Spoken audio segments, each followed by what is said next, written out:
More bad news for Joe Biden this week, as the computer repair shop owner who worked on Hunter Biden's laptop is now suing Twitter for $500 million in a defamation suit.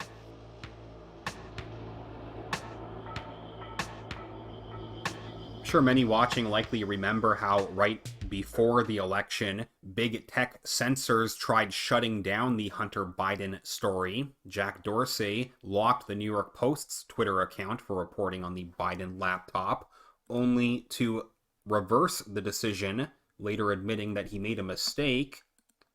And after months of trying to stop reports on this info on channels like mine from being seen by others, big tech and the mainstream media now, only after the election, have finally began some reporting on this, including CNN just this month finally admitting that there is an active federal criminal investigation into Hunter Biden, focusing on his business dealings in China.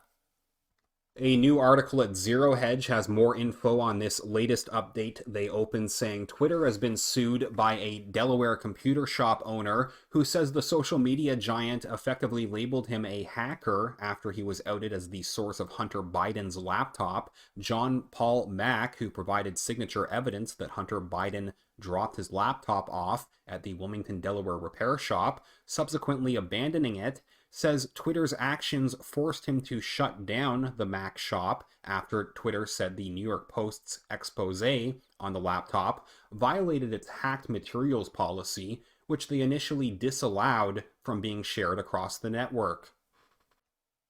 Now, in addition to the censorship of the Biden scandal on social media sites like Twitter, numerous mainstream media outlets, along with establishment Democrats like Adam Schiff, have desperately tried to discredit the Hunter Biden story by claiming that it was part of a Russian disinformation campaign, even though the Director of National Intelligence countered the Democrats' claims, saying that the Hunter Biden laptop emails are not Russian disinfo.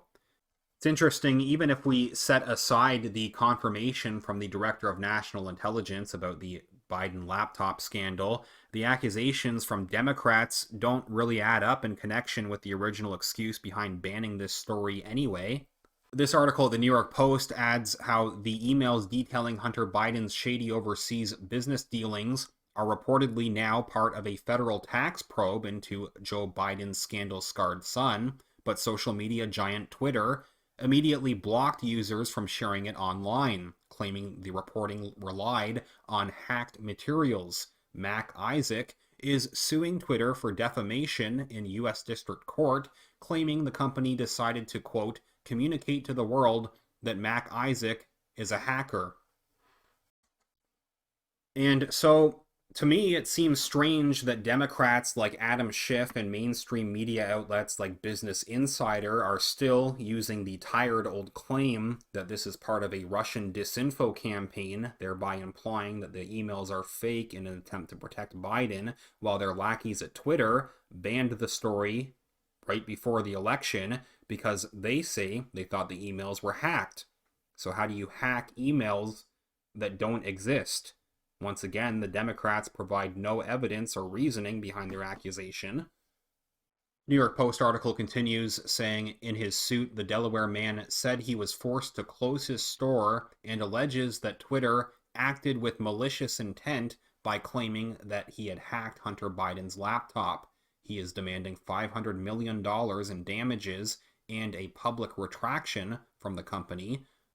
According to Mac Isaac, the customer who brought in the MacBook Pro for repair in 2019 never paid for the service or retrieved it, or a hard drive on which its contents were stored. The shop owner was unable, after repeated attempts to contact the client, before turning over the laptop to the FBI in December.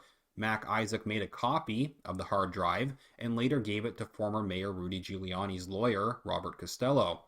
Steve Bannon, former advisor to President Trump, told the Post about the existence of the hard drive in late September, and Giuliani provided the Post with a copy of it. Mac Isaac said he had no knowledge that the Post was going to publish the contents of the laptop. Quote, plaintiff was unaware that the New York Post had information from the hard drive or that a story was going to be published. Plaintiff did not want his name to be released to the public, nor did he give authorization to Giuliani, Costello, or the New York Post to release his name. Twitter founder Jack Dorsey was hauled before Congress in late October to explain the platform's unprecedented censoring of the articles and Twitter's subsequent decision to lock the Post's account for 2 weeks, a decision Dorsey later admitted was a mistake. The emails and text messages first reported by the Post detailed some of Hunter Biden's business dealings in China and Ukraine and revealed how he sought to involve his father and profit off his high office. Once again, they add how federal investigators reportedly are looking into whether Hunter and his business associates violated tax and money laundering laws.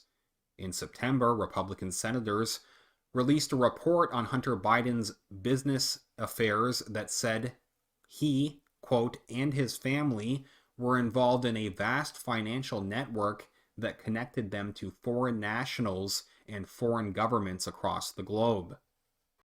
Looking at more from the other article today at Zero Hedge, they continue saying, after Twitter blocked the story, President Trump threatened to strip big tech platforms of Section 230 protections, which allow companies like Twitter to moderate content without legal liability for offensive posts made by its users. Mac may also have a bone to pick with Democrats and mainstream media outlets who said that Russia was behind the laptop scandal. House Intelligence Committee Chairman Adam Schiff called it, quote, a propaganda coup for Vladimir Putin. They include a tweet here from October. It says, on CNN, Intelligence Committee Chair Adam Schiff says New York Post Hunter Biden story comes from the Kremlin. The CNN anchor seems to agree. Would be more persuasive if they provided evidence that 1, the story is false, and 2, it comes from the Kremlin.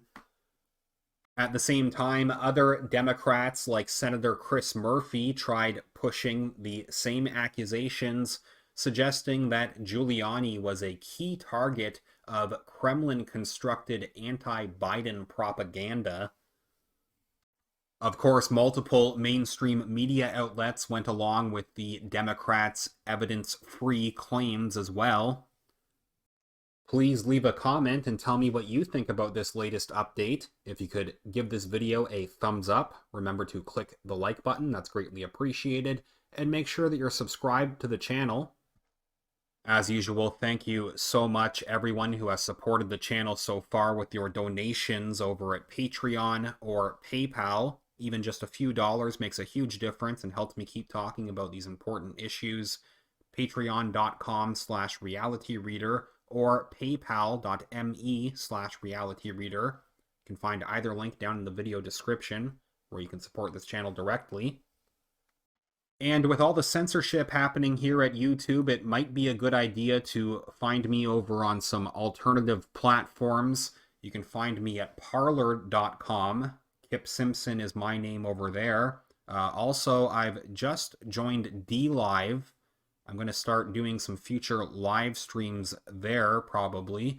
DLive.tv/Kip Simpson.